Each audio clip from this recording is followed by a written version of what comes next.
and here those are called configuration bits.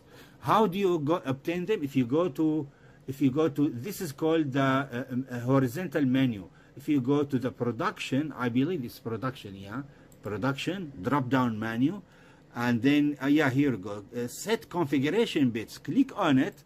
Okay, now you get the window that takes you for manipulating the configuration bits. For example, let's say watchdog timer. You can turn it off or on.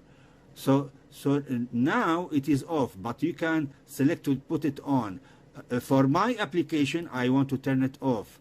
For example, okay, this one here, like a counter, for example, or brown out reset, like here, for example, like low voltage enable. So like those, I don't have to explain about all of those things because they need like a lot of talk to explain what is going on. But for example, master clear is on, okay, so you can turn it off, but I will keep it on.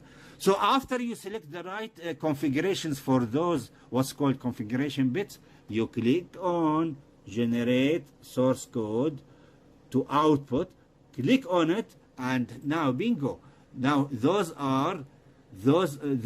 configuration bits are instantly and automatically generated by MPLab X IDE, whatever revision you have.